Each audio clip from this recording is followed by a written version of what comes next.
Because the last time I checked, people were never made to walk on water. So I'm not so sure that Peter sinks because he's afraid or because of his lack of faith. Maybe he sinks because he's supposed to. Because Peter's sinking doesn't seem to surprise Jesus at all. Immediately, Jesus reaches out his hand and grabs a hold of him. Have you ever had one of those falling dreams? You know those dreams where you're dead asleep and then all of a sudden you're in this kind of free fall? Something wakes you up and your heart's beating 1,000,000 miles an hour and you're so thankful to no longer be falling. There's something about the fall that brings our frailty straight to the forefront.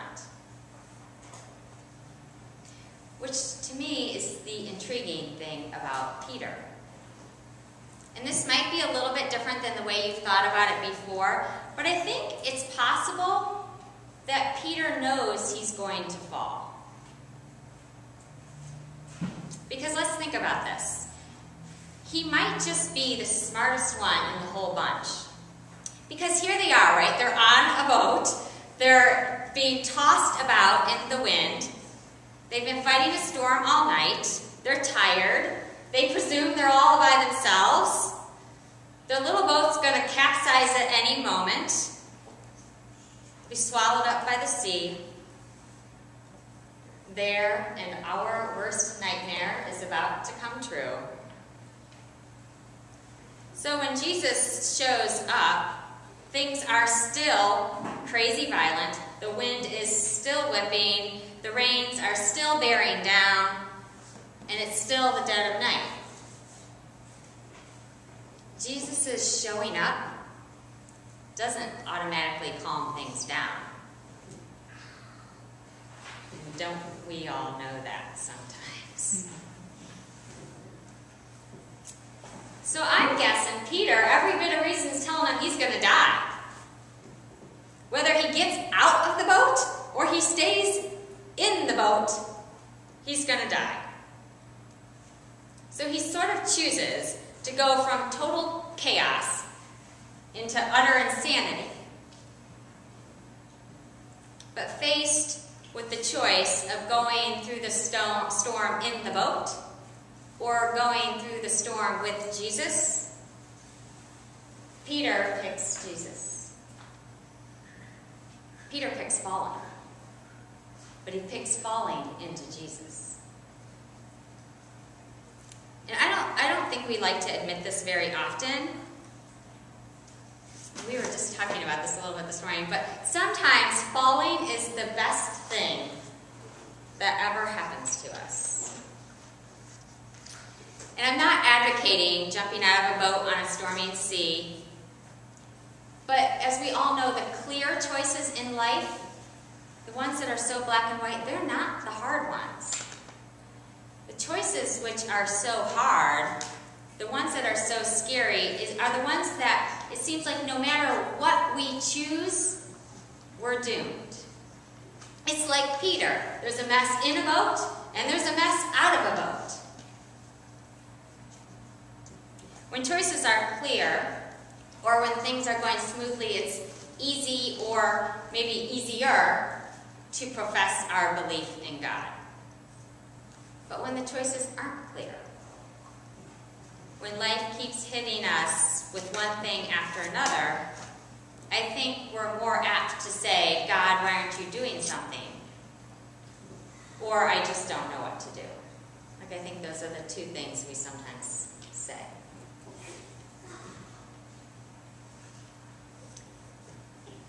There's this, hate might be a strong word, but there's this thing that I don't like about God is that it's been my experience, like in my life and with people, and it seems to be the entire biblical witness, that storms are when we most often encounter God. The closest I've ever felt to God was during the worst times of my life. And I wish that wasn't true. And it is. So Peter's about to lose his life, and he finally knows that his whole life, his very being, is in the hands of Jesus. The only one that can save him is Jesus, and he says, Lord, save me. Lord, save us. Save us from the things that we know we need saving from, and from the things we don't know we need saving from. Because Peter's worries that night are about the storm. And I don't think he stopped worrying about the storm just because Jesus had him in his hands. I think he probably just knew he was going to make it.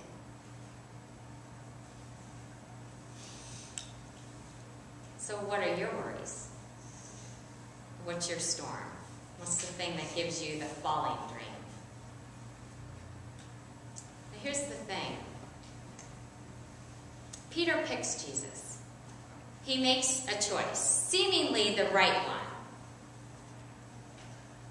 But I think often we say in church, we say, well, choose Jesus, as if it's that easy. Well, seriously, I want to choose Jesus. I just sometimes don't know where he is, or which choice I'm supposed to make. Like, where is Jesus? Because after all, when I'm in a storm, I really can't see straight.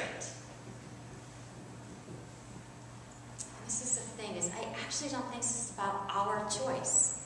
This is about Jesus' choice. It's Jesus' choice to stay with us no matter what. Whether we're in the boat or we get out of the boat. Whether we go left or right. Whether we stay or go. Because in the story, if you notice, Jesus is actually on the water. And then he's also in the boat. So the question of where is Jesus in whatever it is that you're going through, is Jesus is exactly wherever you are. The promise that I want you to hear today is that Jesus is with you in it, even if you can't see him, even if you can't feel him, even when your trust falters, even when you're fairly certain that God's got other things to worry about than what happens to be going on in your life. And I was thinking about this, about Peter's willingness and his unwillingness to trust, about the storms of life, and about how hard it is to know where we're going. And I was reminded of this image that I read about one time that someone used to talk about trusting our faith. And I think this sort of picture is about our faith, but I actually think it's more about God's faithfulness to us.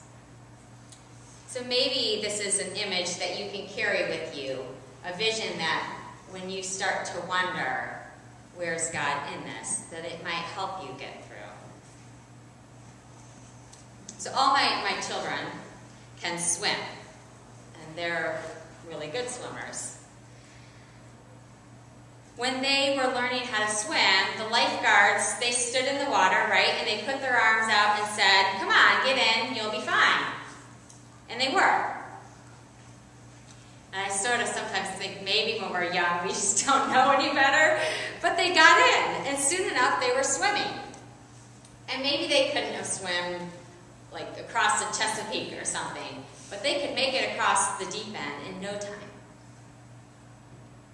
They learned that if they moved their arms and their legs with just enough vigor and just enough energy, then they could at least stay above the water, and they weren't going to swallow too much of it. However, when it came time for them to learn how to float on their backs, the experience was entirely different. Because the whole thing is counterintuitive, to trust something that you can't see.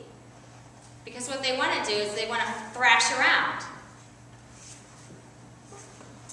Lying on our backs, we're sure that we're going to sink to the bottom. However, eventually, once we learn how to float on our backs, we learn that it's the water that really does support us, really holds us up, really does what seems impossible. And we realize that the thing that we needed to float has been there the whole time, and it has nothing to do with us. Floating has everything to do with the water.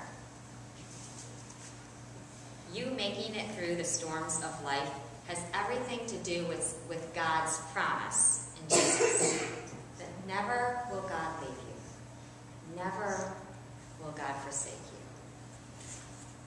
That God is with us until the end of the age. And the promise is that we've been caught by a God who will move heaven and earth, wind and water to save us. Save us, Lord, because we need you so. Amen.